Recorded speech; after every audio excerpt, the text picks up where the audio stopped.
if your audience has never read Edward Bernays' Propaganda, written in the 30s, which was utilized by a certain German painter to exercise control over his entire population in the 30s and 40s in Germany, you should read it, written by an American. And we are masters of it. And it plays on emotions. And so all of our boys that are coming up that are sitting in that space right now in their 30s are emotional. They speak the language of emotionalism. Yeah. That's why I can have a beautiful girl next door on Instagram coaching men with nothing but pure emotional word salad. It's crazy. Do you want the woman of your dreams? Have you always been the man that tries harder? Are you that guy? You need to become emotionally available so that she will see you as an attractive man. This is OnlyFans on Instagram for a guy that's lonely. Yeah. Because he sees her and there's the hope that she's speaking to his emotions, that he will maybe someday find a girl a tenth as good as the one he's looking at right now. Okay. In a way, I think that's pretty shitty because that is not going to go. No. I mean, that stuff works with women and emotional boys that really have not... This plagues both men and women. When we talk about emotionalism, it's placed the majority of our society right now at the maturity level of essentially preteen girls. Look at social, you tell me it's not like that. No, look at any movie, any newscast, we have grown-ass adults that act like what? And men too, preteen girls. Yeah. And the funny thing is, I recognize this because I raised a daughter who acts like a grown woman. Yet, when she had her 9 years old, the 14-year-old girlfriend's over, it was like watching a Fresh and Fit show. It's like watching the evening news. It's like watching the Kardashians. It's like watching any reality TV show. It's like watching any Netflix special.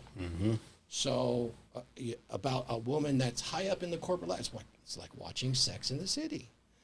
So, you have to be careful of those things. There's a lot of emotional programs that make a lot of money.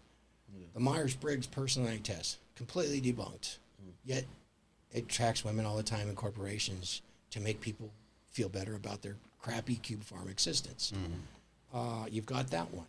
You've got the 5 love language. Good insight on how to see how women find emotionalism attractive. Pretty damn useless in application and a waste of time.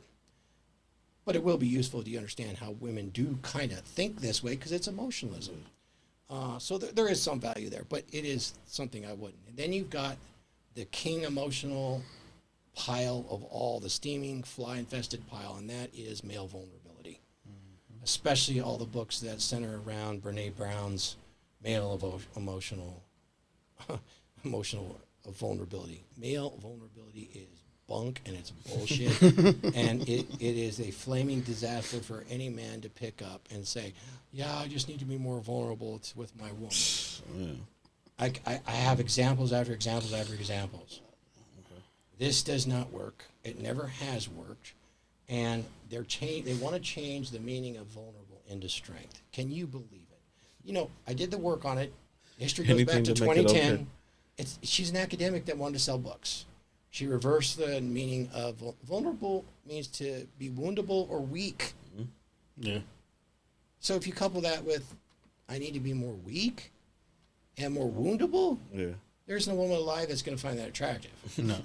But there's women that like the word salad that go around it. And academics saw that, especially the Marxist feminists, and think oppressor, oppressed.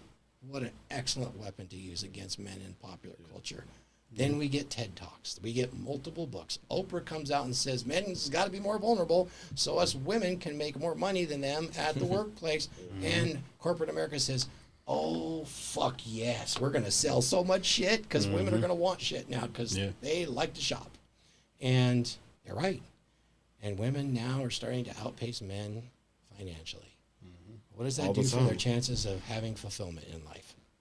They sell it for the ability to buy the latest Barbie handbag and go see the new Barbie movie. God bless them. So, did I answer your question even a little bit? You know? Yeah. All right. And last question is going to be appearance and the character of a dominant parent a dominant presence, like, why should the next young man or man, period, pick up the book and make sure that they understand, like, the meaning of masculine presence? Like why is that, like, through your book? Why should they? Because they're going to have a fulfilled life. They're going to meet their nature's demand of being a masculine man. It's at their core. You've been told that, well, maybe you're not a man, maybe you're a woman. You were born with this equipment. You were born with the right hormones. You're under environmental assault. But to be a man is to be fulfilled. My ancestors, they were pretty damn masculine.